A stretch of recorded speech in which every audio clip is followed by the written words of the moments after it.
السلام علیکم ورحمۃ اللہ وبرکاتہ۔ الحمد للہ نحمده ونستعینه ونستغفره ونشهد ان لا الہ الا اللہ وحدہ لا شریک له ونشهد ان محمدا عبده ورسوله۔ اما بعد، اعوذ باللہ من الشیطان الرجیم، بسم اللہ الرحمن الرحیم۔ فمن شہد منکم الشہر فلیصمہ۔ محترم حاضرین، اسلامی مائیں اور بہنوں، عزیز بچوں، مومن کا روزہ احکام و مسائل، اسلام کے 5 ارکان ہیں۔ پانچوں میں سے بہت ہی محتم بالشان اور عظیم عبادت ہے روزہ۔ یہ اردو میں روزہ کہا جاتا ہے، عربی میں اس کو صوم یا صیام کہتے ہیں۔ قرآن میں اس کو صبر کے نام سے بھی یاد کیا گیا ہے۔ یا ایھا الذین آمنوا استعینوا بالصبر والصلاۃ، اے ایمان والو صبر اور نماز کے ذریعے سے اللہ تعالیٰ کی مدد طلب کرو۔ تو یہاں صوم سے مراد روزہ بھی ہے، صبر سے مراد روزہ بھی ہے۔ صبر ایک ایسی عبادت ہے جس کا ثواب بغیر حساب کے اللہ تبارک و تعالیٰ عطا فرماتا ہے، اور چونکہ روزہ بھی صبر ہے اس لیے اس کا بھی ثواب بلا حساب اللہ رب العالمین عطا فرمائے گا، یعنی اتنا عطا فرمائے گا کہ ہم اس کو گن بھی نہیں سکتے، وہم و گمان میں بھی نہیں لا سکتے۔ اسی لیے اللہ نے فرمایا روزہ دار روزہ میرے لیے رکھتا ہے وَأَنَا أَجْزِي بِهِ، اور اس کو میں ہی بدلہ دوں گا۔ جب آدمی روزہ رکھتا ہے تو صبر کی تینوں قسمیں اس کے پاس اکٹھی ہو جاتی ہیں۔ ایک، عبادت کرنے میں صبر کرنا۔ عبادت مشکل چیز ہے، ہر کسی کے بس کی بات نہیں ہے، تو اس عبادت کو کرنے میں انسان صبر کرتا ہے۔ نمبر 2، والصبر عن محارم اللہ، اللہ تعالیٰ نے روزہ رکھنے کی وجہ سے جو چیزیں منع کر دی ہیں اس سے اپنے آپ کو روک کے رکھنا، یہ بھی ایک صبر ہے۔ بیوی ہماری ہے، ہمارے لیے حلال ہے، لیکن ہم روزہ ہیں تو اتنے وقت کے لیے اس سے ہم بستری نہیں کر سکتے، یہ صبر ہے۔ اور صبر کی تیسری قسم ہے الصبر علی اقدار اللہ، روزہ رکھنے کی وجہ سے بھوک لگتی ہے اور پیاس لگتی ہے، یہ ہماری تقدیر کا حصہ ہے کہ اس عبادت میں آپ کو بھوک اور پیاس بھی برداشت کرنا پڑے گا۔ تو ایک عبادت روزے میں تینوں قسم کی صبر پائی جا رہی ہیں۔ جب یہ مہینہ آتا ہے تو اللہ کی طرف سے اعلان کرنے والا ایک اعلان کرتا ہے، یا باغی الخیر اقبل و یا باغی الشر اقصر، اے نیکیاں کرنے کا ارادہ رکھنے والے لوگوں، نیکیوں کی تمنا اور چاہت کرنے والوں، آگے بڑھو اور نیکیاں کرو، اور اے وہ لوگوں جن کی نیتیں خراب ہیں، برائیاں کرنے کا ارادہ ہے، اپنی ان برے ارادوں سے اپنے آپ کو بچا لو اور باز آ جاؤ۔ اللہ کے نبی فرماتے ہیں کہ رمضان کی ہر رات میں جہنم سے لوگوں کو آزاد کیا جاتا ہے۔ اس لیے اللہ کے نبی نے یہ بھی فرمایا صلی اللہ علیہ وسلم، جو شخص رمضان کے مہینے میں زندہ ہے اور اپنی بخشش نہ کروا لے، ایسے شخص کی ناک خاک آلود ہو، یعنی اس پر افسوس کا اظہار فرمایا ہے۔ جو لوگ اس مہینے میں بغیر کسی شرعی عذر کے روزہ چھوڑ دیتے ہیں، نہیں رہتے ہیں، ایسے لوگوں کو بہت سخت سزا دی جانے والی ہے، ان کے جبڑے چیرے جائیں گے اور اسی سے خون بہے گا، الٹا لٹکا کر ان کو مارا جائے گا۔ روزہ ایک عظیم عبادت ہے۔ ایک صحابی نے اللہ کے نبی سے پوچھا، اے اللہ کے نبی صلی اللہ علیہ وسلم، میں جنگ پہ جا رہا ہوں، آپ مجھ سے میرے لیے دعا فرمائیے کہ اللہ تعالیٰ مجھے شہادت عطا فرمائے، میں اللہ کی راہ میں شہید ہو جاؤں، آپ اللہ سے میرے لیے دعا فرما دیجئے۔ اللہ کے نبی نے دعا فرمائی، اے اللہ تعالیٰ اس جنگ میں جانے والے سب کی حفاظت فرما اور انہیں مال غنیمت عطا فرما۔ وہ لوگ گئے اور واپس آئے، جس صحابی نے سوال کیا تھا وہ بھی آ گئے، اور اللہ کے نبی صلی اللہ علیہ وسلم کے سامنے حاضر ہو کر پھر کہنے لگے، اے اللہ کے نبی، ہم نے جنگ کی، صحیح سلامت واپس آ گئے، ہم جنگ جیت گئے، 3 بار اس طرح سے سامنے آتے رہے اور شہادت ہو جائے اس کی دعا کرتے رہے. آخر کار اللہ کے نبی یہی دعا کرتے تھے اللہ ان کی حفاظت کرے اور ان کو مال غنیمت عطا فرمائے. جب 3 بار ہو گیا، چوتھی بار اللہ کے نبی کے سامنے آئے اور کہنے لگے یا رسول اللہ فمرنی بعمل ادخل به الجنہ، اے اللہ کے نبی کوئی ایسا کام مجھے بتائیں جس کے ذریعے سے میں جنت میں چلا جاؤں. ابھی شہادت کی دعا کے لیے اللہ کے نبی سے کہہ رہے تھے، اب کہہ رہے کوئی ایسا کام بتائیے کہ میں جنت میں چلا جاؤں. اللہ کے نبی نے فرمایا علیک بالصوم فانہ لا مثل له، فرض روزوں کو لازم پکڑ لو، جو روزے تمہارے اوپر فرض کیے گئے ہیں اس کو ضرور رکھو، کیونکہ یہ ایک ایسی عبادت ہے جس کا کوئی مقابلہ ہی نہیں ہے، اس طرح کی کوئی عبادت ہی نہیں ہے. یہ صحابی جو تھے ان کا نام حضرت ابو امامہ تھا. کہتے ہیں اللہ کے نبی نے جب ان کو کہا کہ آپ روزہ کو لازم پکڑو کیونکہ اس طرح کی کوئی عبادت نہیں ہے، تو اس کے بعد سے ان کے گھر میں دھواں اٹھتا ہوا دن میں کسی نے نہیں دیکھا. یعنی کہ گھر کے اندر کھانا ہی نہیں بن رہا ہے. اگر ان کے گھر سے دھواں اٹھتا ہوا دیکھتے تو ان کے محلے والے سمجھ جاتے ضرور کوئی نہ کوئی مہمان آیا ہے، ورنہ ابو امامہ تو روزے سے ہوں گے. یعنی فرض کے ساتھ ساتھ نفلی روزے بھی یہ رکھنے لگے تھے، کیونکہ اللہ کے نبی کا پیغام انہوں نے سنا علیک بالصوم فانہ لا مثل له، کہ آپ روزے کو لازم پکڑو کیونکہ اس جیسی کوئی عبادت نہیں ہے، اس کا کوئی مقابلہ ہی نہیں ہے. یہ رمضان کے روزے جو ہمارے اور آپ کے اوپر فرض ہوئے ہیں یہ لیٹ میں فرض ہوا ہے. یعنی ہمارے نبی بن گئے، مکہ سے مدینہ چلے آئے، اور مدینہ آنے کے بعد دوسری ہجری میں اللہ تعالیٰ نے روزے کو فرض کیا. جب لوگوں کا عقیدہ مضبوط ہو گیا، لوگ توحید پر گامزن ہو گئے، لوگ نماز کے پابند ہو گئے، تو اللہ تبارک و تعالیٰ نے ان کے اوپر روزہ فرض کیا. کیونکہ روزہ ایک مشکل عبادت بھی ہے، اس کے اندر کچھ وقت کے لیے حلال چیزوں کو چھوڑنا پڑتا ہے، حرام چیزیں تو ہمیشہ ہی چھوڑنی ہیں، لیکن کچھ حلال کو بھی اس میں چھوڑنا پڑتا ہے. اللہ تعالیٰ نے روزے کو جب فرض کیا تو یہ 3 اسٹیپ میں ہوا. سب سے پہلے جب روزہ آیا تو انسان کو اختیار دیا گیا، روزہ رکھنا چاہو تو روزہ رکھ لو، ورنہ ایک روزے کے بدلے میں ایک مسکین کو کھانا کھلا دو. لیکن اللہ نے ابھارا وَأَن تَصُومُوا خَيْرٌ لَكُمْ، اگر روزہ رکھو گے تو تمہارے لیے بہتر ہے. یعنی ابھارنے کے ساتھ ساتھ اختیار دے دیا گیا. اس کے بعد دوسرا اسٹیپ آیا فَمَن شَهِدَ مِنْكُمُ الشَّهْرَ فَلْيَصُمْهُ، کہ نہیں اب رمضان کا مہینہ جس کو مل جائے وہ ضرور روزہ رکھے. اب یہ دوسرا اسٹیپ آ گیا، لیکن اس میں ایک کنڈیشن تھی. کنڈیشن یہ تھی کہ مغرب کے وقت یعنی افطاری کے وقت اگر کوئی آدمی سو گیا اور افطاری نہیں کر سکا تو اس کو روزہ پھر کنٹینیو کرنا پڑے گا. یعنی آج بھوکا تھا، رات بھی بھوکا رہے گا، کل بھی بھوکا رہے گا. اس کے بعد تیسرا اسٹیپ آیا. تیسرا اسٹیپ یہ آیا کہ کہہ دیا گیا مغرب سے لے کے فجر تک تمہیں چھوٹ ہے، تم کھا سکتے ہو، اپنی بیوی کے پاس جا سکتے ہو، بس تمہیں طلوع فجر ثانی سے لے کے مغرب تک اپنے آپ کو بچا کے رکھنا ہے. اور یہی آج روزہ ہم رکھتے ہیں. تو اللہ تعالیٰ نے روزے کو 3 اسٹیپ میں ہمارے تک پہنچایا ہے اور ہم لوگ تیسرے اسٹیپ پر ہیں، اور یہی ہمارے اوپر فرض ہے. اسی کو رکھنے کی تعلیم دی جا رہی ہے. رمضان کا مہینہ کیسے پتہ چلے گا کہ آ گیا؟ آج تو بہت سارے طریقے ہیں، موبائل ہے، خبریں ہیں، ٹیلی ویژن کے ذریعے سے، نیوز کے ذریعے سے، لیکن ان سب کے پیچھے بھی ایک چیز ہے اور وہ ہے چاند کا نظر آنا. اسلام نے 2 طریقے بتائے کیسے پتہ چلے گا کہ رمضان آ گیا. پہلا طریقہ بتایا کہ چاند کو دیکھ لو. دوسرا طریقہ بتایا گیا کہ اگر بدلی ہے یا چاند نہیں دکھائی دے رہا ہے اور کوئی عادل گواہ نہیں مل رہا جو یہ بتائے کہ میں نے چاند کو دیکھا ہے، تو 30 دن شعبان کے پورے کرنے کے بعد تب تم روزے میں داخل ہوگے. یہاں ایک چیز غور کرنے کی ہے، رمضان کے چاند کو دیکھنے میں یا تو خود دیکھ لو یا پھر کوئی دوسرا آدمی، اگر ایک ایماندار عادل آدمی دیکھا ہو تو اس کے دیکھنے کی وجہ سے آپ روزہ اسٹارٹ کر سکتے ہو. لیکن جسٹ اس کے بعد والا مہینہ جو چاند دیکھ کے عید منائی جاتی ہے اس میں بھی یہی دونوں پیٹرن ہیں، لیکن تھوڑا سا فرق ہے.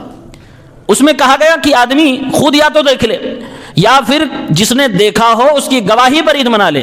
لیکن یہاں پر ایک آدمی کی گواہی نہیں مانی جائے گی، یہاں 2 آدمی کم سے کم چاہیے.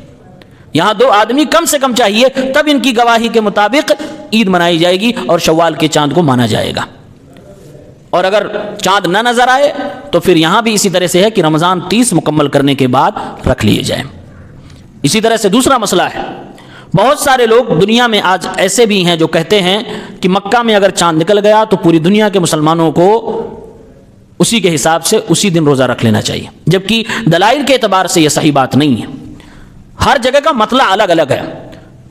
اللہ کے نبی صلی اللہ علیہ وسلم کے صحابہ کے زمانے میں صحیح مسلم کی 1087 نمبر کی روایت ہے، شام کے اندر چاند نکلا اور مدینے میں چاند نکلا، دونوں کے درمیان ایک دن کا ڈفرنس تھا، فرق تھا. صحابہ کرام نے دونوں کو سیم نہیں مانا. ایسا نہیں کہا کہ مدینے کے حساب سے شام والے رکھ لیں یا شام کے حساب سے مدینے والے رکھ لیں، بلکہ کہا دونوں لوگ اپنے اپنے چاند کے اعتبار سے روزہ رکھیں گے. لہذا صحیح مسئلہ یہی ہے کہ انسان اپنے اپنے ملک کے حساب سے یا اپنے اپنے مطلع کے حساب سے روزہ رکھے گا. کوئی ضروری نہیں ہے کہ آدمی مکے میں چاند نظر آ گیا اور خبر مل جائے تو یہاں بھی رکھنا شروع کر دیں. اپنے علاقے اپنے مطلع کے حساب سے رکھنا ہوگا. اسی میں ایک اور اہم سوال ہے، کوئی ایسا ملک جہاں پر دن بہت لمبا ہوتا ہے، 20 گھنٹے کا دن ہے، 4 گھنٹے کی رات ہے، یا 18 گھنٹے کا دن ہے، 6 گھنٹے کی رات ہے، تو وہاں کے لوگ روزہ کیا رکھیں گے؟ تو اس سلسلے میں جواب یہ ہے کہ جب تک دن اور رات پتہ چل رہا ہے، چاہے وہ کم زیادہ ہو، اس سے کوئی فرق نہیں. بہت ساری کنٹریز میں ایسا ہوتا ہے کہ ٹھنڈی میں دن دن چھوٹا ہو جاتا ہے اور گرمی میں دن بڑا ہو جاتا ہے. تو اگر دن اور رات پتہ چل رہے ہیں، یعنی سورج نکلتا ہے اور ڈوبتا ہے، گرچہ ایک چھوٹا ہے اور ایک بڑا ہے، اسی کے حساب سے ان کو روزہ رکھنا پڑے گا، اسی کے حساب سے ان کو روزہ رکھنا پڑے گا. ہاں اگر کسی شخص پر مان لیجیے 20 گھنٹے کا دن ہے، اس کو لگتا ہے کہ میں روزہ رکھوں گا تو میں وفات پا جاؤں گا یا مجھے کوئی بڑا نقصان ہو جائے گا، تو ایسے شخص کو گنجائش دی گئی ہے کہ روزہ توڑ کر جب دن چھوٹا ہو تب وہ روزہ رکھ سکتا ہے. اس طرح کے کنٹریز میں. اسی میں ایک مسئلہ اور آتا ہے، دنیا میں کچھ ملک ایسے ہیں جہاں پر سورج کئی مہینے نہیں دکھائی دیتا ہے. لوگ کہتے ہیں ناروے ایک کنٹری ہے جہاں پر 6 مہینے رات ہوتی ہے، 6 مہینے دن ہوتے ہیں. اس طرح کے ملکوں میں کیسے لوگ روزہ رکھیں گے؟ تو اس سلسلے میں جواب یہ ہے کہ ہمارے نبی صلی اللہ علیہ وسلم کے زمانے ہی میں اس کا جواب دے دیا گیا تھا. اللہ کے نبی کے زمانے میں ہی اس کا جواب دے دیا گیا تھا. اور بہت ہی دلچسپ حدیث ہے، صحیح مسلم کتاب الفتن 2937 نمبر کی روایت ہے. ایک دن اللہ کے نبی صلی اللہ علیہ وسلم صحابہ کے سامنے دجال کا ذکر فرما رہے تھے، اور آپ فرمانے لگے دجال کے تعلق سے. صحابہ نے پوچھا اے اللہ کے نبی، جب یہ دجال دنیا میں آئے گا تو کتنے دن تک رہے گا؟ کتنے دن تک دجال دنیا میں رہے گا، تباہی مچائے گا؟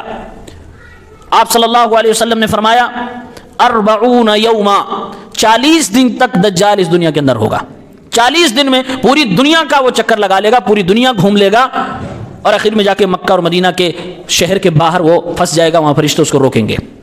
پوری دنیا میں اپنی تبلیغ کرے گا، دنیا کو گمراہ کرے گا اور کہے گا میں ہی اللہ ہوں، دنیا کو بدعقیدہ بنانے کی کوشش کرے گا. اللہ کے نبی نے فرمایا وہ 40 دن اس دنیا کے اندر رہے گا. اور آپ نے آگے یہ بھی فرمایا یوم کسنۃ و یوم کشہر و یوم کجمعہ وسائر ایامہ کایامکم، لیکن اس کی 40 دنوں میں فرق یہ ہے کہ ایک دن 1 سال کے برابر ہوگا، دوسرا دن 1 مہینے کے برابر ہوگا، تیسرا دن 1 ہفتے کے برابر ہوگا. اس کے بعد نارمل ڈیز ہوں گے جیسے کہ تمہارے ہوا کرتے ہیں. اب دماغ میں فوراً سوال آیا صحابہ کے کہ اگر اس کا ایک دن 1 سال کے برابر ہے، دوسرا دن 1 مہینے کے برابر ہے، تیسرا دن 1 ہفتے کے برابر ہے، تو صحابی نے کہا فَذَلِكَ الْيَوْمُ الَّذِي كَسَنَةٍ أَتَكْفِينَ فِيهِ صَلَاةُ يَوْمٍ. اے اللہ کے نبی، جو اس کا ایک دن 1 سال کے برابر ہوگا تو کیا ہم ایک دن کی نماز اس ٹائم میں پڑھ لیں گے 1 سال کے برابر مانا جائے گا؟ سوال سمجھ میں آیا؟ صحابہ نے کیا سوال کیا؟ کہا اللہ کے نبی اگر اس کا ایک دن 1 سال کے برابر ہے تو کیا ایک دن کی نماز یعنی 5 وقت پڑھ لے تو اس حساب سے 1 سال کی نماز مان لی جائے گی؟ اللہ کے نبی صلی اللہ علیہ وسلم نے فرمایا لا اقدروا له قدره، نہیں ایسا نہیں ہو سکتا ہے. اگر تمہیں اس طرح کی سچویشن آ جائے تو اندازے کے حساب سے تمہیں نماز پڑھنی پڑے گی، یعنی 24 گھنٹے میں 5 وقت پڑھنا ہی پڑھنا ہے. اس حدیث پاک سے علماء کرام نے اس مسئلے کا جواب دیا جہاں پر 6 مہینے راتیں ہوتی ہیں، 6 مہینہ دن ہوتا ہے، یعنی لمبے دنوں تک سورج ڈوبتا ہی نہیں یا نکلتا ہی نہیں ہے. اس طرح کے ملک میں روزہ رکھنے کا طریقہ یہ ہوگا کہ ان کا سب سے قریبی جو ملک ہوگا جہاں پر سورج نکلتا اور ڈوبتا ہے، اس کے حساب سے اپنی ٹائمنگ بنائیں گے اور اسی کے حساب سے وہ نماز بھی پڑھیں گے، اسی کے حساب سے وہ روزہ بھی رکھیں گے. 24 گھنٹے کی ٹائم متعین کریں گے، اسی کے حساب سے وہ روزہ رکھیں گے اور اپنی نمازیں بھی پڑھیں گے. تو یہ حدیث صحیح مسلم کی 2937 نمبر، جس کو حدیث دجال بھی کہا جاتا ہے، جس میں دجال کا ذکر ہے، اس حدیث پاک سے علماء نے اس طرح کے ملکوں کا مسئلہ حل فرمایا. روزہ 2 طرح کا ہوتا ہے، ایک وہ روزہ جو نہیں رکھنا چاہیے، ایک وہ روزہ جو رکھنا چاہیے. نہیں رکھنا چاہیے وہ کون سے روزے ہیں؟ بہت سارے لوگوں کو تعجب ہوگا ایسا بھی روزہ ہوتا جو نہیں رکھنا ہے. جی نہیں رکھنے والا روزہ یہ ہے، عید کے دن روزہ رکھنا حرام ہے. عید کے دن، چاہے وہ عید الاضحیٰ ہو یا عید الفطر ہو، عید کے دن روزہ نہیں رکھ سکتے. دو عیدیں ہوتی ہیں، دونوں عید روزہ نہیں رکھ سکتے۔ نمبر 3، یوم الشک، شک والے دن بھی روزہ نہیں رکھنا ہے۔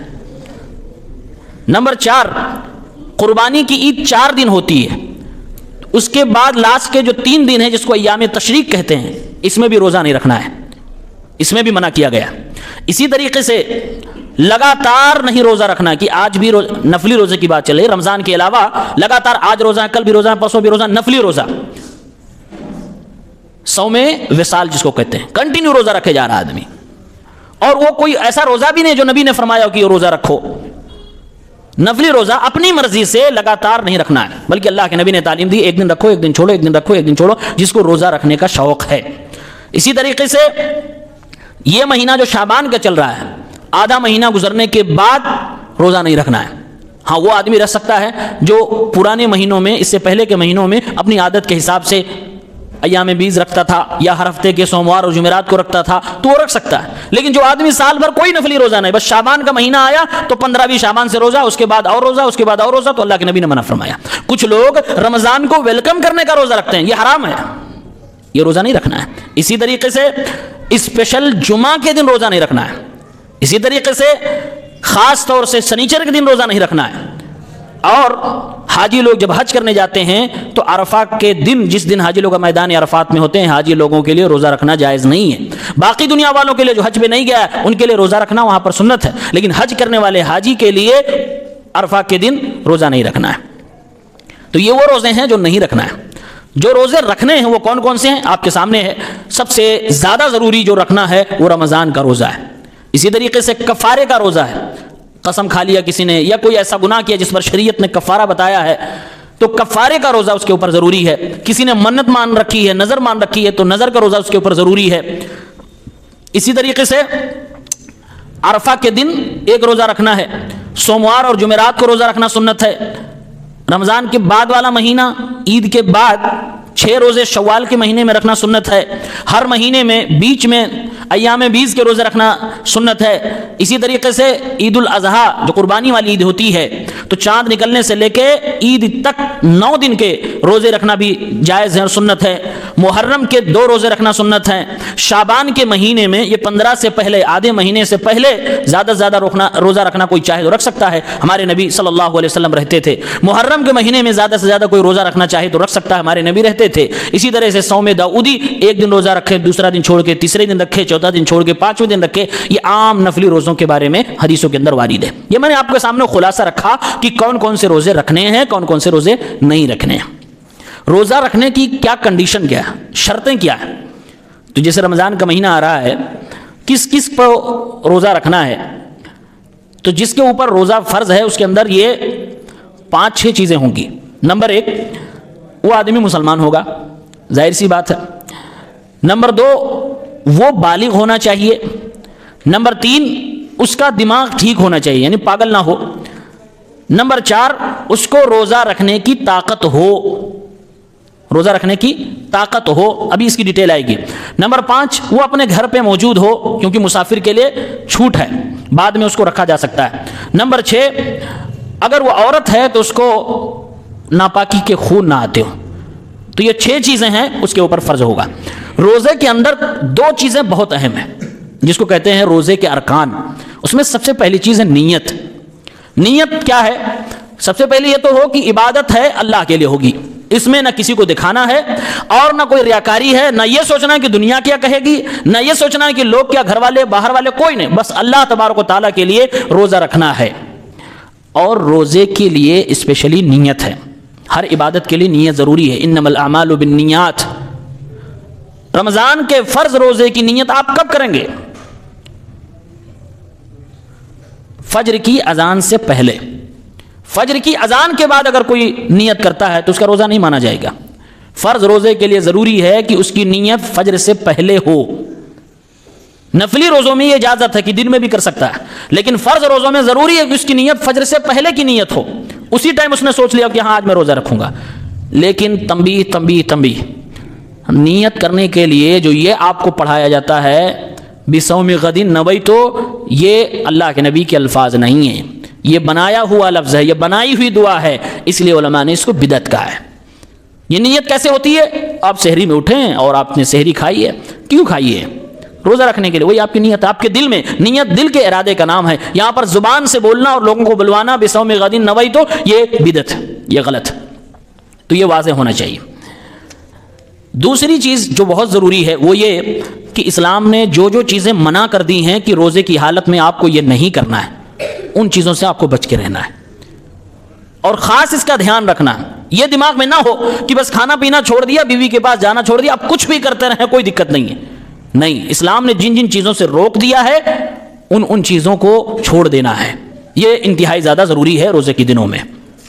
اب آئیے ہم آگے بڑھتے ہوئے یہ دیکھتے ہیں کہ روزے میں ہمیں کچھ ضروری چیزیں جو کرنی چاہیے۔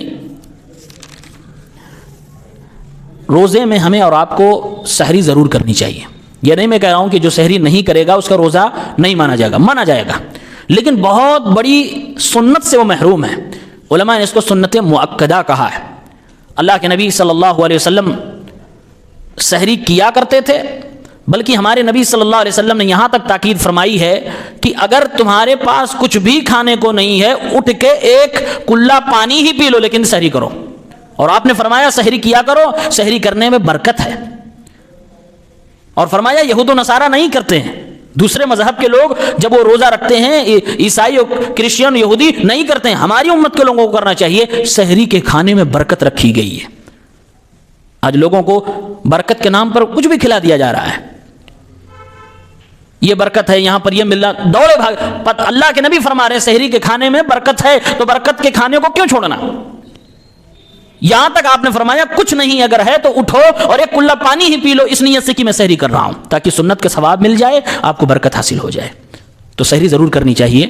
البتہ اگر کوئی شخص رات ہی کو سویا اور اس نے نیت کی کہ کل ہمیں روزہ رکھنا ہے، اٹھ نہیں پایا اور اس نے سحری نہیں کی، تب بھی اس کا روزہ ہو جائے گا، لیکن سحری سے اپنے آپ کو جوڑ کے رکھنا چاہیے۔ اسی طریقے سے روزے میں ایک دوسرا کام اور کرنا چاہیے، ثواب کمانے کا ذریعہ افطاری کرانا چاہیے۔ افطاری تو کریں گے ہی، روزہ رکھیں گے تو آدمی اس کا اہتمام کرتا ہے۔ یہ دوسری چیز جو میں بتا رہا ہوں، افطاری کرانا چاہیے، اس کا جذبہ ہونا چاہیے، اس کا شوق ہونا چاہیے۔ کوئی ضروری نہیں جہاں آپ ہیں وہاں، آپ جہاں نہیں پہنچ پا رہے ہیں وہاں بھی آپ افطاری کرا سکتے ہیں۔ اور یقین مانیں اس حدیث پاک پر جس آدمی کو یقین ہو جائے وہ اس ثواب کو نہیں چھوڑے گا۔ ہمارے نبی صلی اللہ علیہ وسلم نے فرمایا من فطر صائما، جس نے کسی روزے دار کو افطار کرایا اس کو اتنا ہی ثواب ملے گا جتنا روزہ رکھنے والے کو ملا ہے۔ میں اپنا روزہ رکھ رہا ہوں، کیا ثواب ہے؟ ان لمیٹڈ، بلا حساب۔ میں نے کسی کو افطاری کرا دی، کیا ثواب ہے؟ بلا حساب، 2 روزے کا ثواب مل گیا، 2 آدمیوں کو کرایا 3 روزے کا ثواب مل گیا۔ ایسے ایسے ضروری نہیں ہے کہ آپ افطاری جب کرائیں تو بریانی ہی کھلائیں۔ اسلاف کو جب دیکھتے ہیں تو وہ افطاری کرانے کے لیے کبھی کبھی کسی کو ایسے اٹھا کے پانی ہی دے دیتے تھے، اسی نیت سے کہ یہ پانی میرا دیا ہوا پی گا اور ثواب مجھے یہ والا مل جائے گا۔ اس زمانے میں دودھ بہت ہوتا تھا، دودھ پہنچا دیتے تھے، کھجوریں بہت ہوتی، ایک کھجور دے دیتے تھے اپنے ہاتھ سے۔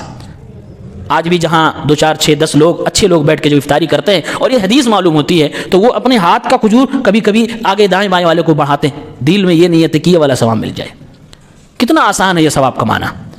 اسی لیے علماء نے کہا افطاری کراؤ، غریب کو بھی کراؤ، امیر کو بھی کراؤ، اس میں کوئی فرق نہیں ہے، تھوڑی سی چیز کھلاؤ یا پورا کھلاؤ، جیسی تمہاری مرضی ہو، بس افطاری کرا دو، ثواب بہت بڑا ہے۔ اللہ کے نبی صلی اللہ علیہ وسلم نے افطاری کی دعا بتائی ہے۔ افطاری کی دعا جو لوگ پڑھتے ہیں اللہم لک صمت علی رزقک افطرت، یہ دعا صحیح نہیں ہے۔ صحیح دعا یہ ہے ذهب الظمأ وابتلت العروق وثبت الاجر انشاءاللہ۔ ابو داؤد کی 2357 نمبر کی روایت ہے، اللہ کے نبی صلی اللہ علیہ وسلم کے بارے میں صحابہ کہتے ہیں کان اذا افطر، جب آپ افطار کرتے تو یہ دعا پڑھتے ذهب الظمأ وابتلت العروق وثبت الاجر انشاءاللہ۔ آپ بسم اللہ کر کے افطار کر کے بعد میں اس کو پڑھ سکتے ہیں، یا افطاری کرنے سے پہلے بھی اس کو پڑھ سکتے ہیں۔ بسم اللہ کر کے آپ یہ دعا پڑھیں، اس کے بعد افطاری کریں، دونوں باتیں صحیح ہیں۔ اسی طرح سے رمضان میں ہمیں سحری تاخیر سے کھانی چاہیے اور افطاری جلدی کرنی چاہیے۔ جلدی کا مطلب یہ ہوا اور ادھر تاخیر کا مطلب یہ ہوا کہ ٹائم جو لاسٹ ہے اس سے پہلے کی بات ہے۔ ایسا نہیں ہے کہ سورج ڈوبا ہی نہیں ہے بھی لو افطاری کر لے، سورج ڈوب گیا ہے یہ چیز کنفرم ہے، اس کے بعد بلا وجہ احتیاط کے نام پر لیٹ کرنا یہ ہمارے نبی صلی اللہ علیہ وسلم کی مخالفت ہے۔ اللہ کے نبی نے فرمایا لا یزال الناس بخیر ما عجل الفطرہ، میری امت کے لوگ اس وقت تک بھلائی کے ساتھ رہیں گے جب تک افطاری جلدی کریں گے، یعنی سورج ڈوبنے کے بعد 1 منٹ بھی دیری کرنے کی کوشش نہیں کریں گے۔ آپ نے فرمایا لا یزال الدین ظاہرا ما عجل الناس الفطرہ، مسلمانوں کا دین غالب ہوگا، ظاہر رہے گا جب تک لوگ افطاری کرنے میں جلدی کریں گے۔ لأن اليہود والنصارى لا يؤخرون، لأن اليہود والنصارى يؤخرون، کیونکہ یہودی اور نصرانی افطاری کو لیٹ کر کے کرتے ہیں۔ مسلمان میں بھی کچھ لوگ ایسا کر رہے ہیں، ہمیں اور آپ کو نہیں کرنا ہے۔ سورج غروب ہو گیا، آج تو 1 سیکنڈ آپ کو پتہ چلا کہ سورج ڈوب گیا، ترنت آپ کر لیجیے۔ 1 منٹ 2 منٹ احتیاط کے نام پہ جو آپ کو روکا جا رہا ہے، مسجد کے مؤذن روک رہے ہیں، آپ ان چکروں میں نہ پڑیں، نبی کی حدیث کی مخالفت نہ کریں۔ اسی طریقے سے سحری کب کریں؟ تو اللہ کے نبی کی جب سنت پڑھتے ہیں تو صحابہ بتلاتے ہیں کہ اللہ کے نبی سحری کر کے نماز پڑھتے، فجر کی نماز، دونوں کے بیچ میں 50 یا 60 آیت پڑھنے کا وقفہ ہوتا تھا۔ آپ سمجھ لیجئے اللہ کے نبی سحری کب کرتے تھے، یعنی نماز کھڑی ہو رہی ہے وہاں سے لے کے سحری، بیچ میں 50 یا 60 آیتوں کے پڑھنے کا وقفہ ہوتا تھا۔ یہ صحیح طریقہ ہے۔ اب اگر کوئی سحری 12 بجے ہی کر رہا تو وہ سحری کہاں ہوا؟ یہ سنت والی سحری نہیں ہوئی، وہ برکت والی سحری نہیں ہوئی ہے۔ سحری کو تاخیر کریں اور افطاری کو پہلے کریں، اور اسی پہ عمل کرنا چاہیے۔ ایک اور عمل جو ہمیں رمضان کے مہینے میں کرنا ہے، مسواک۔ صحابی کے بارے میں، اللہ کے نبی صلی اللہ علیہ وسلم کے بارے میں امام بخاری نے ذکر کیا ہے، انہ استاک وہو صائم، آپ نے مسواک کیا، آپ روزے سے تھے۔ ابن عمر کہتے ہیں چاہے تم دن کی شروعات میں مسواک کرو یا دن کے آخر میں مسواک کرو، کوئی حرج کی بات نہیں ہے۔ ابن سیرین کہتے ہیں لا باس بالسواک الرطب، ہرے داتون کو بھی کر سکتے ہو، جس کے اندر تھوڑا سا لعاب بھی ہے، ہری ٹہنی کا ہے، اس کو بھی کر سکتے ہو۔ سامنے والے نے سوال کیا جب وہ مسواک کر رہے ہیں اس کے اندر ٹیسٹ ہوتا ہے، کڑواہٹ ہوتی ہے، تو کیا اس سے روزہ نہیں ٹوٹے گا؟ کہا نہیں بالکل نہیں، اس سے روزہ نہیں ٹوٹے گا۔ پانی میں بھی ایک طرح کی ٹیسٹ ہے، تو کیا اس سے روزہ ٹوٹ جاتا ہے؟ تم وضو کرتے ہو، کلی کرتے ہو، اس سے روزہ ٹوٹ جاتا؟ نہیں ٹوٹتا۔ اسی طرح سے مسواک سے بھی روزہ نہیں ٹوٹتا ہے۔ امام بخاری رحمۃ اللہ علیہ فرماتے ہیں عامر ابن ربیعہ نے کہا ہم نے اللہ کے نبی کو دیکھا، اللہ کے نبی صلی اللہ علیہ وسلم روزہ رہتے ہوئے مسواک کرتے تھے، اتنی بار کرتے تھے کہ میں نے گن نہیں پایا میں۔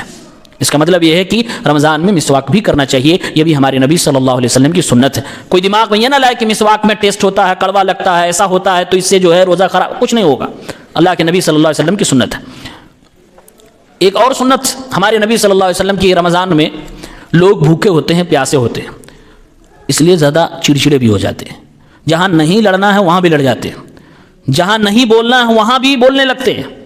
آپ صلی اللہ علیہ وسلم نے تعلیم دی جب کوئی روزے سے ہو تو وہ آدمی نہ تو منہ سے کوئی گندی بات نکالے اور نہ ہی چلائے، تیز آواز میں بھی نہ بولے۔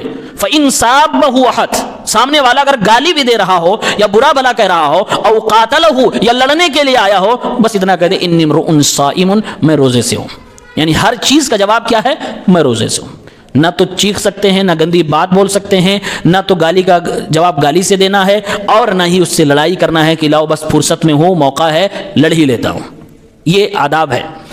اسی طرح سے رمضان میں تراویح کی نماز ضرور پڑھنی چاہیے۔ بہت سارے لوگ غفلت کے شکار ہوتے ہیں اور یہ سوچتے ہیں کہ رمضان میں تراویح فرض تو ہے نہیں۔ ہاں صحیح بات ہے، فرض نہیں ہے، اگر آدمی نہیں پڑھے گا تو گناہ نہیں ملے گا، یہ بات بالکل صحیح ہے، لیکن پڑھنے کا کتنا بڑا ثواب ہے یہ بھی جان لینا ضروری ہے۔ اگر ہم نے امام صاحب کے ساتھ عشاء کی نماز پڑھی اور عشاء کی نماز کے ساتھ ساتھ تراویح کی نماز پڑھی، امام صاحب مصلی چھوڑ کے گھر چلے گئے، آپ گھر چلے گئے، آپ اپنے بستر پہ سو گئے، پھر فجر میں آئے، فجر کی نماز آپ نے امام صاحب کے ساتھ پڑھی، اللہ تعالیٰ پوری رات نماز پڑھنے کا ثواب دیتا ہے۔ شرط کیا ہے؟ عشاء کی نماز بھی امام کے ساتھ ہو، فجر کی نماز بھی امام کے ساتھ ہو، دونوں۔ اب اگر کوئی آدمی عشاء کی نماز گھر میں پڑھا ہے، فجر میں جماعت میں، یہ ثواب نہیں پائے گا۔ کوئی تراویح امام کے ساتھ پڑھا، فجر کی نماز گھر میں پڑھا، یہ ثواب نہیں پائے گا۔ اس ثواب کو پانے کے لیے عشاء کی نماز اور فجر کی نماز دونوں امام صاحب کے ساتھ پڑھنی ہے۔ انہ من قام مع الامام حتى ينصرف، ہمارے نبی فرماتے ہیں صلی اللہ علیہ وسلم جس نے امام کے ساتھ قیام اللیل کیا پھر اپنے گھر واپس گیا تو اللہ تعالیٰ اس کو ایک پوری رات کا ثواب عطا فرماتے ہیں۔ اب رمضان کے دن میں روزہ رہتے ہوئے فجر کی نماز ہم نے پڑھ لی، اب مغرب تک ہمیں اور آپ کو کیا کیا نہیں کرنا ہے، یعنی کن چیزوں سے روزے ٹوٹ جاتے ہیں، یہ جاننے کی کوشش کرتے ہیں۔ نمبر 1، شادی شدہ لوگ اپنی بیوی سے ہم بستری نہیں کر سکتے، اس سے روزہ ٹوٹتا ہی نہیں، 4 کام کرنے پڑیں گے جس نے یہ غلطی کر دی۔ نمبر 1، اس آدمی کو سب سے پہلے توبہ کرنا پڑے گا کیونکہ بہت بڑا پاپ اس نے کیا، گناہ کیا، اس کے اوپر توبہ لازم ہے۔ اللہ کے نبی نے فرمایا استغفر اللہ۔ ایک صحابی سے غلطی ہو گئی تو آپ کے سامنے آئے اور کہا اللہ کے نبی اب میں کیا کروں؟ تو اللہ کے نبی نے فرمایا اللہ سے مغفرت طلب کرو، یعنی غلطی آپ کی ہو گئی ہے۔ دوسرا کام یہ ہے کہ وہ روزہ آپ کا گیا، آپ رمضان کے بعد اس روزے کو ضرور پورا کرو گے، قضا کرنا پڑے گا اس کا۔ آپ نے آگے فرمایا وصم یومن، اور ایک دن اس کے بدلے میں رہنا بھی۔ تیسرا کام یہ ہے کہ کفارہ دینا پڑے گا۔ کفارہ کیا ہے؟ اللہ نے فرمایا ایک مومن گردن کو آزاد کراؤ، یہ نہیں کر سکتے تو 2 مہینے لگاتار روزے رکھو، یہ نہیں کر سکتے تو 60 مسکینوں کو کھانا کھلاؤ۔ ان تینوں میں سے اسٹیپ بائی اسٹیپ الگ ترتیب کرنا ہے، کوئی ایک کرنا ہے۔ اگر گردن آزاد کرا سکتے ہیں تو یہی کرنا پڑے گا، اگر یہ نہیں کر سکتے ہیں تو 60 دن کے 2 مہینے کے روزے رکھنے پڑیں گے، اور اگر یہ نہیں کر سکتے ہیں تب لاسٹ آپشن ہے کہ تم 60 مسکینوں کو کھانا کھلا دو۔ چوتھا کام یہ ہے اگر کسی نے فجر کی نماز کے بعد 7-8 بجے اپنی بیوی سے یہ غلطی کر لی تو آدمی سوچتا ہے کہ اب تو روزہ ٹوٹ ہی گیا ہے، اب میں جتنا چاہوں کھاؤں، جو چاہوں جو کروں، نہیں کر سکتا ہے۔ فقہاء نے بات یہ ذکر کی ہے کہ اس کے بعد بھی وہ اپنے آپ کو روک کے رکھے گا، نہیں کھائے گا، نہیں پیے گا۔ ایسا نہیں کہ روزہ ٹوٹ گیا تو اب آزاد ہو گئے جیسے بھی کرے، نہیں کر سکتے۔ اپنے آپ کو باقی پورا دن روک کے رکھنا ہے، بچا کے رکھنا ہے، کیونکہ آپ نے روزہ جو توڑا ہے یہ کوئی عذر کی بنیاد پر نہیں، یہ شرارت کی بنیاد پر تھا۔ چھوٹ اس کو ہوتی ہے جو اسلامی اور شرعی عذر کی بنیاد پر توڑتا ہے، جیسے حیض و نفاس والی عورتیں، پیریڈ والی عورتیں توڑتی ہیں تو وہ کر سکتی ہیں، لیکن اس آدمی کو یہ اجازت نہیں ہے۔ اسی طریقے سے رمضان میں 30 روزے ہوئے، کسی آدمی نے یہ والی غلطی 30 میں سے 5 دن یا 4 دن یا 6 دن کر دی تو اب 60 روزے کے حساب سے جوڑیے کتنے روزے اس کے اوپر آ رہے ہیں۔ اگر 5 بار 5 روزے اس نے توڑ دیے اپنے اس والی حرکت سے، 6 5 30 300 روزے اس کو رکھنے پڑیں گے۔ جتنے دن توڑے گا اتنے 60 روزے اس کے اوپر ہوتے چلے جائیں گے۔ یہ بہت سنگین معاملہ ہے۔ تو پہلا معاملہ کہ یہ کام نہیں کرنا ہے، اور اگر کوئی اپنی بیوی کے ساتھ اس معاملے میں زبردستی کرتا ہے تو علماء نے کہا یہ آدمی مجرم ہے، بیوی نہیں مجرم ہوگی، اس کو یہ جرمانہ نہیں دینا ہوگا۔ نمبر 2، اپنے اختیار سے اگر کوئی آدمی اپنا اسپم نکالتا ہے تو اس کا بھی روزہ ٹوٹ جائے گا، اپنے اختیار سے۔ اس کے لیے بہت سارے معاملات ہیں۔ آدمی اگر استمناء بالید کرتا ہے، ہستمیتھون کرتا ہے، انزال ہو جائے گا، اس کا روزہ ٹوٹ جائے گا، اس کو بعد میں روزہ پورا کرنا پڑے گا۔ یا کوئی گندی ویڈیو دیکھ رہا ہے، ریلز دیکھنے کا آج کل بہت ٹرینڈ ہے لڑکوں میں، اس کی وجہ سے اگر کسی کو نہانے کی ضرورت پڑ گئی، انزال ہو گیا، تو اس کا بھی روزہ ٹوٹ جائے گا اور اس کو بھی بعد میں رکھنا پڑے گا۔ لیکن اگر کوئی آدمی سویا ہوا ہے، روزے کی حالت میں سویا، سوتے ہوئے اس کو نائٹ فال ہو جائے، کوئی حرج کی بات نہیں، اس کا کوئی گناہ نہیں ہے، اس سے نہ روزہ ٹوٹے گا اور نہ ہی بعد میں اس کو پورا کرنا پڑے گا۔ روزے کی حالت میں آدمی اپنی بیوی کے پاس لیٹ سکتا ہے، چھو سکتا ہے اور بوس و کنار بھی کر سکتا ہے۔ شرط کیا ہے؟ شرط یہ کہ معاملہ آگے نہ بڑھنے پائے۔ ایسا حضرت عائشہ رضی اللہ تعالیٰ عنہ نے اللہ کے نبی صلی اللہ علیہ وسلم کے بارے میں بتایا ہے۔ نمبر 3، کھانے اور پینے سے روزہ ٹوٹ جاتا ہے۔ یہ تو سب جانتے ہیں کہ کھانے پینے سے روزہ ٹوٹ جاتا ہے۔ کھانے پینے کے حوالے سے ایک بات اس میں یہ ہے کہ ناک، کان اور آنکھ، ان تینوں کے بارے میں آپ سائنٹیفکلی اگر ریسرچ کریں تو کس سے کھانے پینے کی چیز اندر پہنچتی ہے آپ کو جواب مل سکتا ہے۔ قرآن و حدیث کا جواب یہ ہے کہ ناک کے ذریعے سے چیز پیٹ تک پہنچتی ہے۔ اسی لیے اگر کوئی شخص ناک میں دوا ڈال رہا ہے یا ناک میں پانی ڈال رہا ہے تو اس کا روزہ ٹوٹ جائے گا، اور وہ چیز اندر تک پہنچ رہی ہے تو اس کا روزہ ٹوٹ جائے گا، کیونکہ اللہ کے نبی صلی اللہ علیہ وسلم نے فرمایا کہ جب وضو کرو تو وضو کرنے کے وقت اپنے منہ میں پانی ڈال کر گھماؤ اور کلی کرو، اسی طرح سے ناک میں پانی ڈال کر چڑھاؤ، لیکن جب رمضان کا مہینہ ہو تو اس کو ہلکا کرو۔ آپ نے فرمایا وبالغ فی الاستنشاق الا ان تکون صائما، کلی کرنے میں اچھے سے کلی کرو وضو کرتے وقت۔ ہاں اگر روزے سے ہو تو بہت زیادہ ایکسٹرا کرنے کی کوشش نہ کرنا، کیوں؟ اس لیے کہ ناک کے ذریعے سے بھی اندر باہر پانی جا سکتا ہے۔ تو اس کا مطلب یہ ہوا کہ ناک میں اگر کوئی دوا آپ ڈال رہے ہیں یا پانی ڈال رہے ہیں تو اس سے روزہ ٹوٹ جائے گا۔ اسی میں ایک مسئلہ اور ہے، خوشبو سونگھنے سے نہیں، خوشبو سونگھنے سے روزہ نہیں ٹوٹتا ہے۔ بخور عرب کنٹریز میں وہ ہوتا ہے کہ کوئی خوشبودار چیز سلگا دیتے ہیں، اس کا دھواں نکلتا ہے، تو اس سے روزہ ٹوٹ جائے گا کہ نہیں؟ کہتے ہیں بچنا چاہیے، لیکن اس سے بھی روزہ انشاءاللہ نہیں ٹوٹے گا۔ روزہ رہ کر آدمی تیل لگا سکتا، کوئی حرج کی بات نہیں، نہا سکتا، کوئی حرج کی بات نہیں، خوشبو لگا سکتا، کوئی حرج کی بات نہیں۔ نمبر 4، روزہ رہتے ہوئے کوئی آدمی کیا بلڈ انجیکشن لے سکتا ہے؟ خون چڑھوا سکتا ہے؟ نہیں چڑھوا سکتا۔ کیونکہ خون چڑھ رہا ہے، جو دراصل خون چڑھنا یہ طاقت لینا ہے اور یہ کھانے اور پینے کے ایکول مانا جاتا ہے، اس لیے اس سے بھی روزہ ٹوٹ جائے گا۔ روزہ رہتے ہوئے کوئی آدمی بلڈ انجیکشن نہیں لگوا سکتا یا پھر خون نہیں چڑھوا سکتا ہے۔ نمبر 5، سوئی لگانے کا مسئلہ یا سوئی لگوانے کا مسئلہ۔ سوئی دو طرح کی ہوتی ہے، انجیکشن دو طرح کے ہوتے ہیں۔ ایک وہ انجیکشن جس سے انسان کو غذا ملتی ہے، طاقت ملتی ہے، کھانے اور پینے کا پاور ملتا ہے، تو ایسے انجیکشن روزے کی حالت میں نہیں لگوانے چاہیے، اس سے روزے ٹوٹ جاتے ہیں۔ البتہ ایسا انجیکشن جس سے بند کر لو، ایسا انجیکشن جو غذا کے لیے نہیں، جیسے کسی کو بخار ہے انجیکشن لگوا لیا، یا کوئی اور بیماری ہے انجیکشن لگوا لیا، اس سے غذا نہیں مل رہی، اس سے طاقت نہیں مل رہی ہے، یہ ڈاکٹر کلیئر کریں گے کہ کس چیز سے طاقت ملتی ہے، کس انجیکشن سے طاقت نہیں ملتی ہے۔ تو اگر بغیر طاقت والا انجیکشن ہے تو وہ لگوایا جا سکتا ہے، اس سے روزہ نہیں ٹوٹے گا، گرچہ اس کی گرمی سے گلے میں حرارت بھی محسوس ہو تب بھی روزہ نہیں ٹوٹے گا۔ اگلا مسئلہ یہ ہے، آنکھ میں ڈراپ ڈالنے سے روزہ ٹوٹتا ہے کہ نہیں ٹوٹتا؟ آنکھ میں ڈراپ ڈالنے سے روزہ نہیں ٹوٹتا ہے، آنکھ میں سرما لگانے سے روزہ نہیں ٹوٹتا ہے، یہی راجح قول ہے۔ اسی طریقے سے کان میں ڈراپ ڈالنے سے، کان میں دوا ڈالنے سے، اس سے بھی روزہ نہیں ٹوٹتا ہے۔ کیوں؟ اس لیے کہ آنکھ اور کان کے ذریعے سے پیٹ تک کوئی چیز نہیں پہنچتی ہے، جبکہ ناک سے پہنچتی ہے، اس لیے ناک کے معاملے میں ہمارے نبی صلی اللہ علیہ وسلم کی حدیث موجود ہے اور آپ نے منع فرمایا ہے۔ اور حضرت عائشہ فرماتی ہیں، اکتحل رسول اللہ صلی اللہ علیہ وسلم وهو صائم، ہمارے نبی صلی اللہ علیہ وسلم نے روزے کی حالت میں سرما لگایا۔ اس کا مطلب لگا سکتے ہیں۔ آج بہت سارے پروپیگنڈے لوگوں کے دماغ میں اپنی اپج ہے، روزہ رہتے ہوئے تیل نہیں لگا سکتے، ناخن نہیں کاٹ سکتے، سرما نہیں لگا سکتے، بڑے سب باتیں کہی جاتی ہیں۔ ایسا نہیں، آج آپ کے سامنے باتیں کلیئر ہو رہی ہیں۔ اسی طریقے سے اگر کوئی شخص بیمار ہے، سانس کی بیماری اس کو، تو وہ انہیلر لیتے ہیں نا، انہیلر ہی بولتے ہیں۔ تو انہیلر دو طرح کا ہوتا ہے، ایک صرف اس کے اندر گیس ہوتی ہے، جو بھی اس کے اندر ہوتا ہے اس سے اندر جاتی ہے ہوا، ایک میں باقاعدہ کیپسول ڈالے جاتے ہیں۔ تو کیپسول والا انہیلر لینے سے علماء نے منع کیا، بلکہ ابن عثیمین رحمۃ اللہ علیہ نے فرمایا کہ ایسے شخص کا روزہ ٹوٹ جائے گا۔ لیکن بغیر کیپسول کا انہیلر آدمی لے سکتا ہے، کوئی حرج کی بات نہیں ہے، اس کا روزہ صحیح ہے، کوئی دقت کی بات نہیں۔ اسی میں ایک اور کیس، پہلے زمانے میں حجامہ ہوتا تھا، آج بھی حجامہ سینٹر بہت ساری جگہوں پہ ہے، حجامہ کے ذریعے سے علاج کرایا جاتا ہے۔ تو حجامہ کرنے سے کیا روزہ ٹوٹتا ہے کہ نہیں ٹوٹتا ہے؟ حجامہ کروانے سے اس کے اندر کپنگ کے ذریعے سے خون نکالا جاتا ہے، کبھی سر سے، کبھی پیٹھ سے، کبھی پیر سے، جہاں جہاں آپ کروائیں گے وہاں سے خون نکالا جاتا ہے۔ تو اس کے ذریعے سے روزہ ٹوٹے گا کہ نہیں ٹوٹے گا؟ اس میں علماء کا اختلاف ہے، راجح قول یہ ہے، صحیح بات یہ ہے دلیل کے اعتبار سے کہ اس کا روزہ ٹوٹ جائے گا۔ ہمارے نبی نے فرمایا افطر الحاجم والمحجوم، کہ حجامہ کرنے سے روزہ ٹوٹ جاتا ہے، اور یہی بات زیادہ راجح ہے۔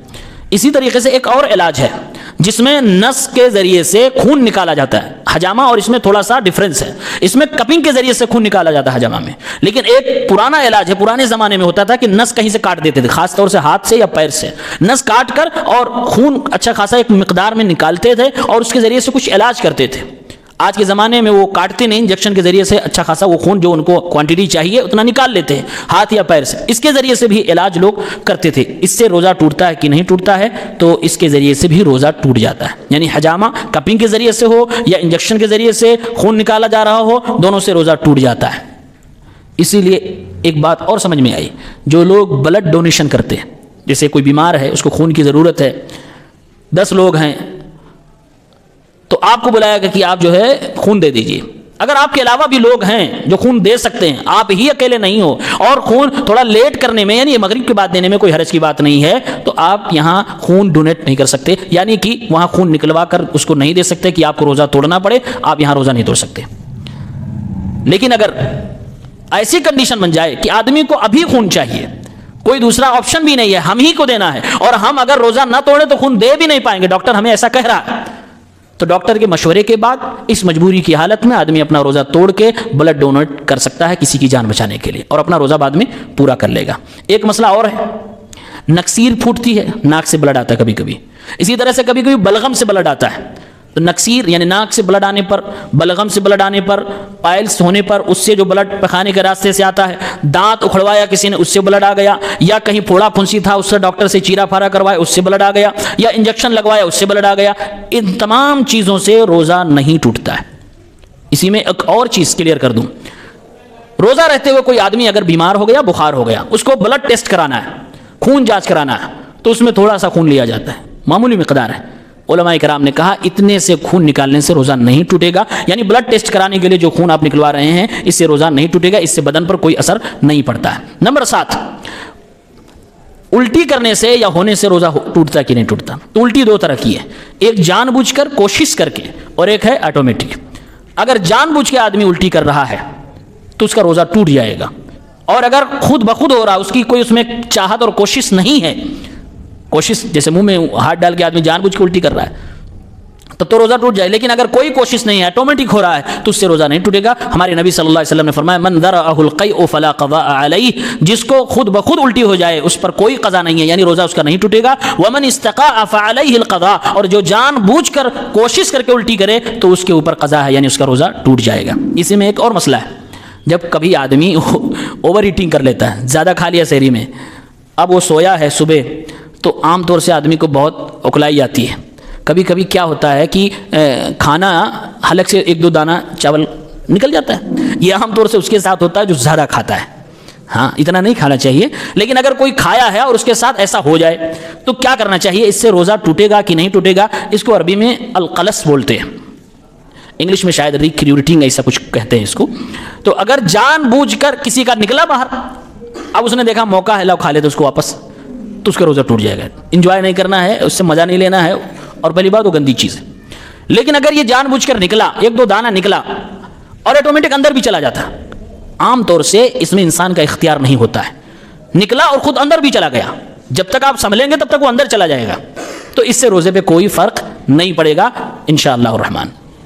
اور اگر منہ کے باہر آ گیا ہے، اندر نہیں گیا ہے، تو بہتر ہے کہ آدمی اس کو تھوک دے، اندر نگلے نہ۔ جیسے میں نے بتایا، اگر ارادہ کر کے قصدن اس کو نگل رہا ہے، اس کو تھوکنے کا موقع تھا، نہیں تھوک رہا ہے، تو ایسے آدمی کا روزہ خطرے سے خالی نہیں ہے۔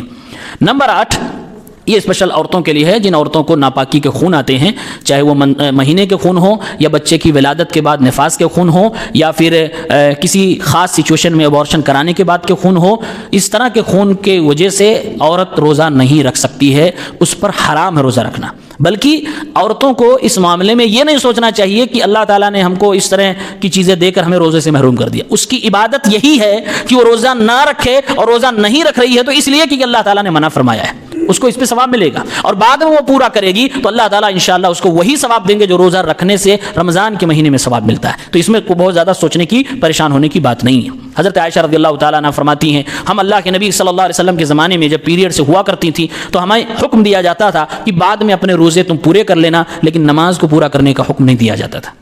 یعنی رمضان میں نماز بھی تو چھوٹے گی اس کی وجہ سے، تو بعد میں کوئی نہ سوچے کہ جو رمضان کی نماز چھوٹ گئی، تراویح چھوٹ گئی، لاؤ بعد میں اس کو بھی پورا کریں۔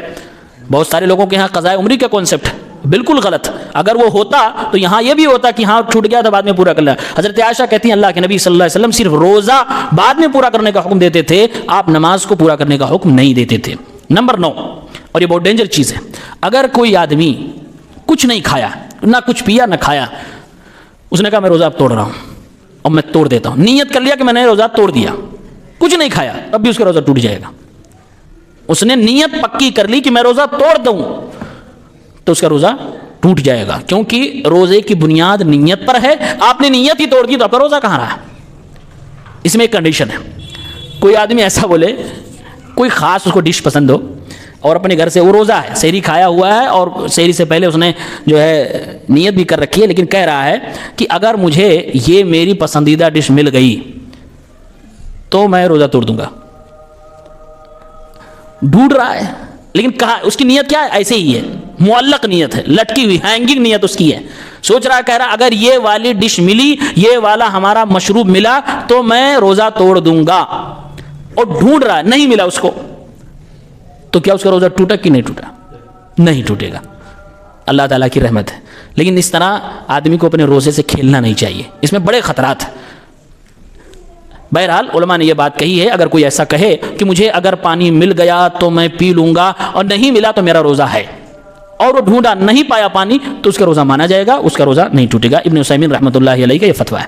نمبر 10، کوئی آدمی روزے سے ہے، مغرب ہوتے ہوتے اس سے پہلے وہ کنورٹ ہو گیا، اسلام ہی چھوڑ دیا، تو اس کا روزہ ٹوٹ جائے گا۔ اسلام سے باہر آدمی اپنی زبان سے کوئی کفریہ بات بول کر حجت تمام ہونے کے بعد نکل سکتا ہے، کوئی اس طرح کی حرکت کر سکتا ہے، کوئی غلط عقیدہ ہو سکتا ہے، دین کی بنیادی چیزوں میں شک کرنے کی وجہ سے ہو سکتا ہے نواقض اسلام میں سے کوئی بھی ایسی حرکت کر دے جس سے انسان اسلام سے باہر ہو جاتا ہے تو اس کی ساری نیکیاں برباد ہو جاتی ہیں، روزہ ہی صرف نہیں، ساری نیکیاں اس کی برباد ہو جاتی ہیں۔ تو یہ کچھ چیزیں تھیں جس کو ہم نے آپ کے سامنے ذکر کیا جس سے روزے ٹوٹ جاتے ہیں۔ اب آئیے سرسری میں آپ کو بتلاتا ہوں کہ آپ روزہ رکھتے ہوئے یہ کام کر سکتے ہیں، کوئی حرج کی بات نہیں۔ آ رہا ہے، روزہ رکھتے ہوئے یہ کام کر سکتے ہیں، جائز ہے، حرج کی بات نہیں۔ نمبر 1، کوئی آدمی اگر رات میں اپنی بیوی سے ہم بستر ہوا ہے،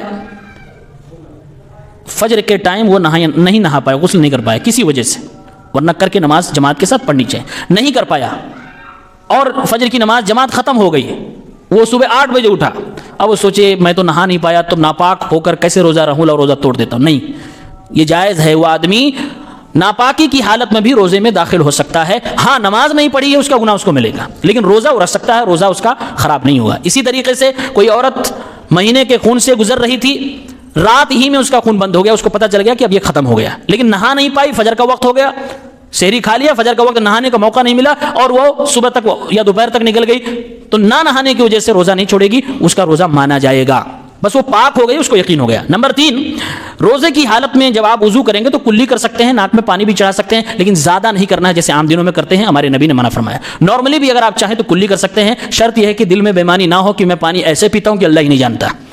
کچھ لوگ اس طرح کے بھی ہوشیار ہوتے ہیں، تو ایسے لوگوں کے روزے سے کوئی خاص فائدہ نہیں ملتا، وہ اللہ کو دھوکہ دے رہے ہیں، اپنے آپ کو دھوکہ دے رہے ہیں، اللہ کو دھوکہ نہیں دے پائیں گے۔ نمبر 4، روزے کی حالت میں آدمی نہا سکتا ہے اور ٹھنڈے پانی سے نہا سکتا ہے، شاور لے کے نہا سکتا ہے، پانی بھگو کر سر پہ رکھ سکتا ہے، کوئی حرج کی بات نہیں۔ بعض ویڈیوز آپ کو مل جائیں گی سوشل میڈیا پر جو دماغ کی اپج ہے، کہا کہ پیخانہ کرتے ہوئے قاعدے سے پانی مار مار کے دھلو ہی نہ، نہیں تو روزہ بھی ٹوٹ جائے گا۔ یہ سب بکواس باتیں ہیں، یہ سب بکواس باتیں۔ نہا سکتے ہیں، ٹھنڈے پانی سے نہا سکتے ہیں، شاور لے کے نہا سکتے ہیں، کوئی حرج کی بات نہیں۔ جو عورتیں کھانا بناتی ہیں ان کو ڈر ہے کہ اگر کھانے میں نمک مرچا زیادہ ہوا تو شوہر جو ہے روزہ رکھا حالت خراب ہو جائے گی یا ساس معاملہ خراب کر دے گی، تو اس کو اجازت ہے وہ کھانے کا نمک چکھ سکتی ہے، وہ مرچا چکھ سکتی ہے۔ روزے کی حالت میں عصر کے بعد کی بات کر رہا ہوں، عام طور سے اسی ٹائم یہ سب ہوتا ہے، وہ اتنا کر سکتی ہے جتنے میں اس کو ٹیسٹ پتہ چل جائے، یہ نہیں کہ ٹیسٹ کے بہانے مزے ہی لینے لگے۔ یہ اللہ کے نبی صلی اللہ علیہ وسلم نے اجازت دی ہے۔ آپ سوچیے اللہ کے نبی صلی اللہ علیہ وسلم کتنا ایک عورت کو یہ تعلیم دے رہے ہیں کہ اس کا شوہر نہ ناراض ہونے پائے، اس کے گھر والے نہ ناراض ہونے پائے، اور نہیں کرنا، یعنی عورت کھانے کے ذریعے بھی شوہر کو خوش کر سکتی ہے۔ نمبر 6، میں نے بتایا کہ آدمی روزے کی حالت میں اپنی بیوی کے پاس سو بھی سکتا ہے، لیٹ بھی سکتا ہے، اور اس کے ساتھ کھیل بھی سکتا ہے اور بوسہ وغیرہ بھی لے سکتا ہے، بس شرط یہ ہے کہ بات آگے نہ بڑھے۔ نمبر 7، خوشبو جتنی اچھی لگانا چاہو لگا سکتے ہو، کوئی حرج کی بات نہیں۔ نمبر 8، بھول کے کسی نے کھا لیا، بھول کے کسی نے پی لیا، کوئی حرج کی بات نہیں۔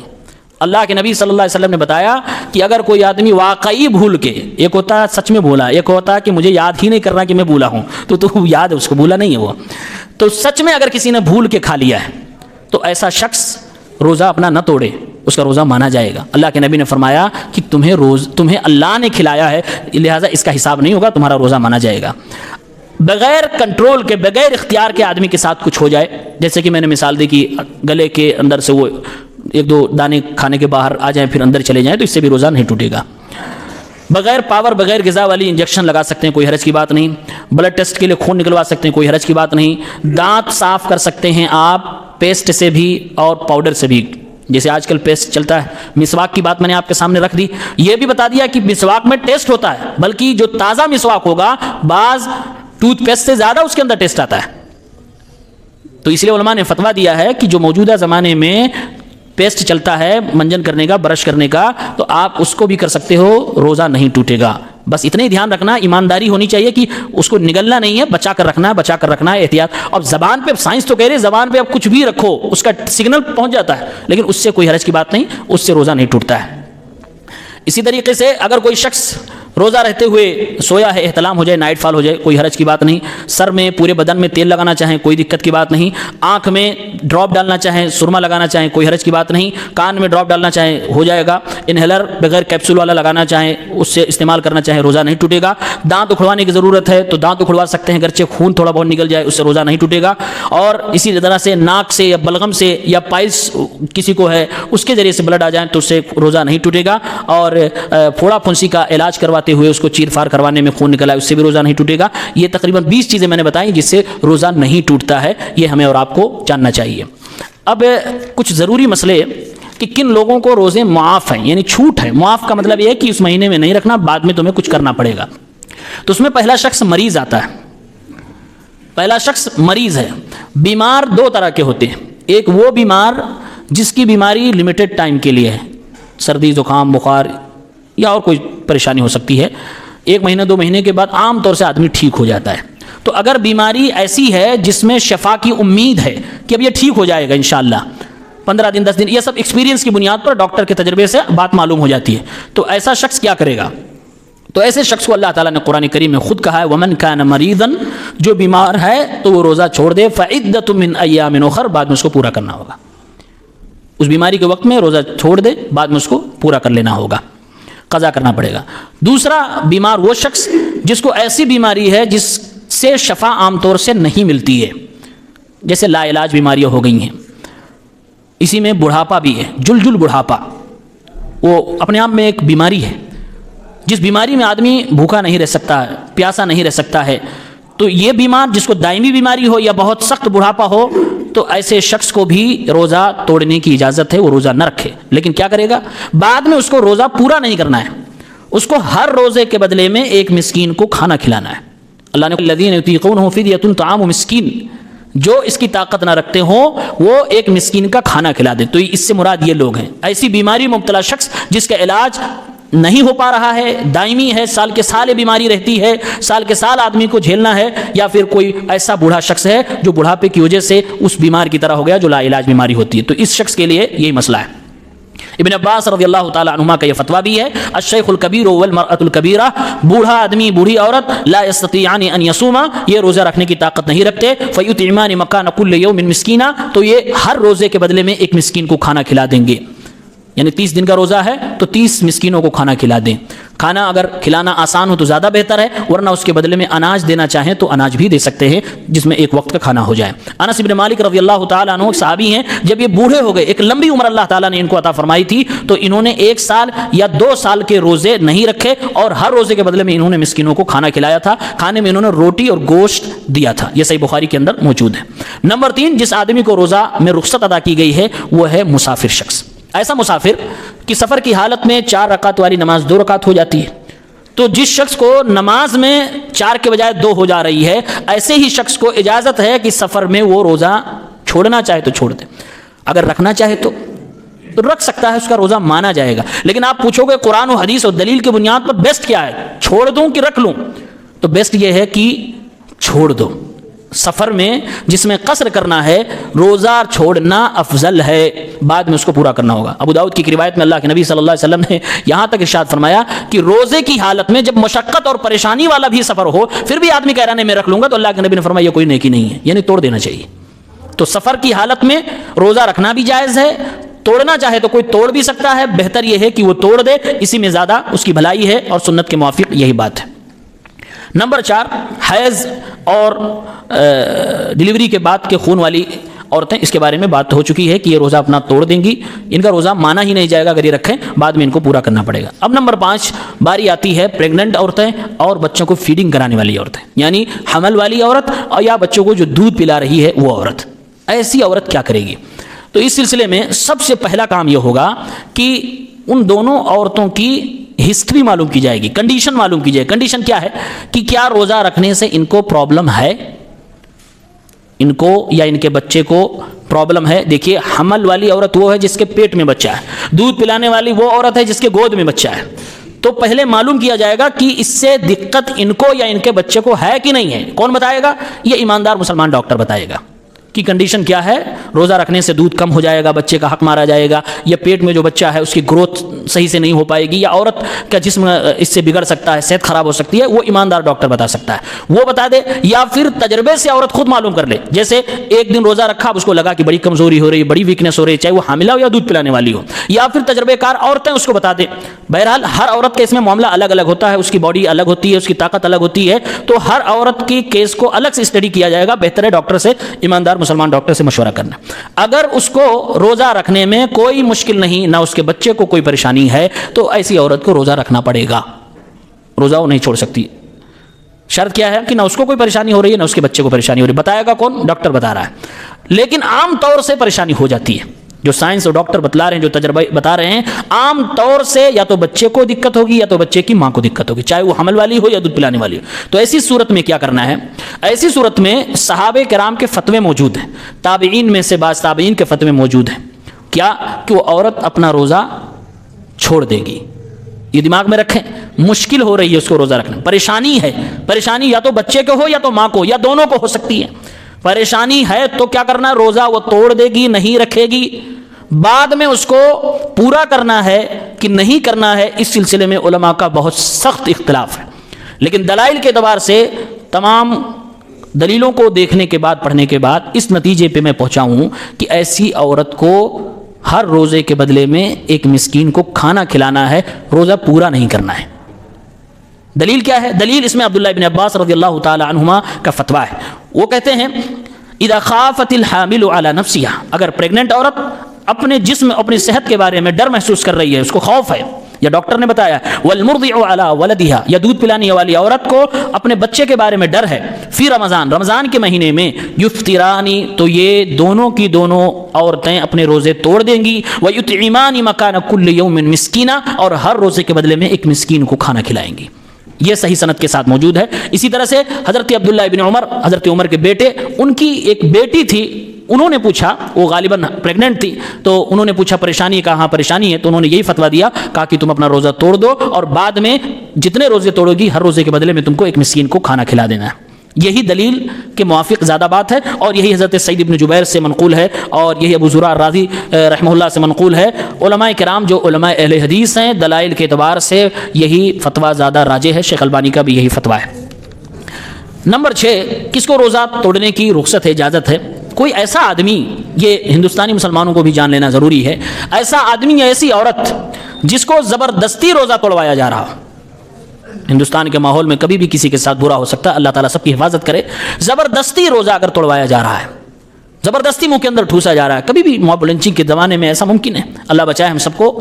یا کسی شوہر نے, بعض علاقوں میں ایسا سننے میں آیا ہے کہ شوہر روزہ دار نہیں ہے, روزہ رکھتا ہی نہیں ہے, بیوی کو زبردستی سے روزہ نہیں رکھنے دیتا, اس کے ساتھ وہ مستری کرتا ہے جبرن. بیوی روزے دار ہے, نیک ہے, لیکن شوہر شرارتی ہے, گنہگار ہے, اس کو روزے سے کوئی مطلب نہیں, نماز سے کوئی مطلب نہیں, وہ اپنی بیوی کے ساتھ زبردستی کرتا ہے, تو بیچاری وہ مجبور ہو گئی. اگر کسی آدمی کے ساتھ کسی بھیڑ نے زبردستی کر دیا, اس کو کھلانے کی کوشش کر رہا ہے, تو ایسے شخص کے ساتھ اللہ تعالیٰ نے رعایت کی ہے, ایسا آدمی روزہ اپنا توڑ سکتا ہے.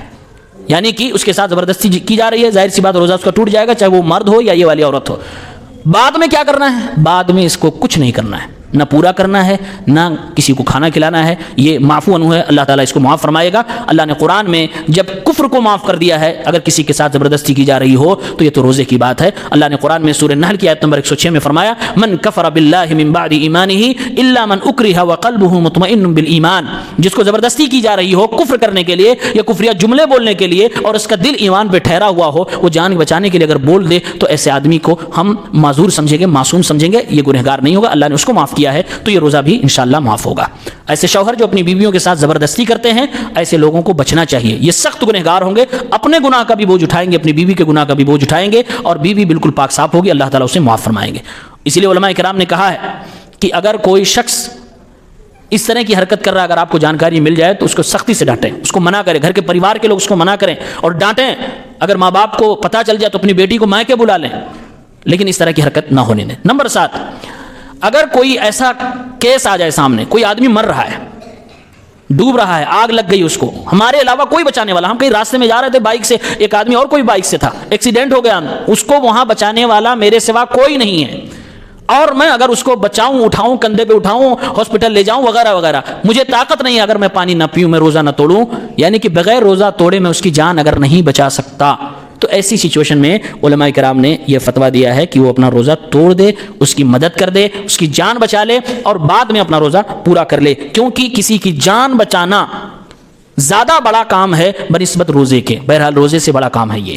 اور کسی کی جان اگر چلی جا رہی, ہم کہہ رہے ہیں نہیں ہم اپنا روزہ نہیں توڑیں گے, مرنے دو, مر جائے, تو ہمارے روزے کا تو الٹرنیٹ موجود ہے کہ بعد میں پورا کر لیں گے, لیکن اس کی جان کا الٹرنیٹ نہیں موجود ہے. اس لیے فقہ اس بات کی اجازت دے رہی ہے، شرعی سمجھ اس بات کی اجازت دے رہی ہے کہ وہ آدمی اپنا روزہ توڑ کے اس آدمی کی جان بچا لے گا۔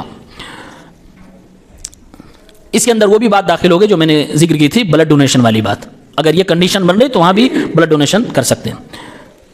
اگر کوئی آدمی بھوک کی وجہ سے اس کو لگ رہا ہے کہ مجھے بہت بھوک لگ رہی ہے، میں اگر کھایا نہیں تو اثر، بعض دفعہ ایسا ہوتا ہے کہ اثر کے وقت ہی آدمی نڈھال ہے پورا، پیا نہیں تو میں تو مر سکتا ہوں یا میں پاگل ہو جاؤں گا، اس طرح کا اگر کسی کے ساتھ معاملہ ہو جائے تو جان بچانے کے لیے، یہ سچائی کی بات ہے، یہ مکاری والی بات نہیں ہے، تو جان بچانے کے لیے آدمی روزہ توڑ سکتا ہے، بعد میں اس کو پورا کرنا پڑے گا، لیکن اتنا ہی کھائے گا جتنے میں جان بچ جائے۔ یعنی کہ توڑ لیا ایک گلاس میں یا ایک کپ میں اگر جان بچ گئی تو لو دوسرا کپ بھی پی لوں، تیسرا بھی کپ پی لوں، ایک کیلے میں جان بچ گئی تو 2 3 4 آدھا درجن ہی کھا جاؤ، نہیں۔ اللہ نے فرمایا فمن استر غیر باغ ولا عاد فإن ربک غفور رحیم۔ اگر ایسی کنڈیشن آ جائے تو جتنے ضرورت ہے اتنے ہی لینا، اس کے آگے نہیں لینا ہے۔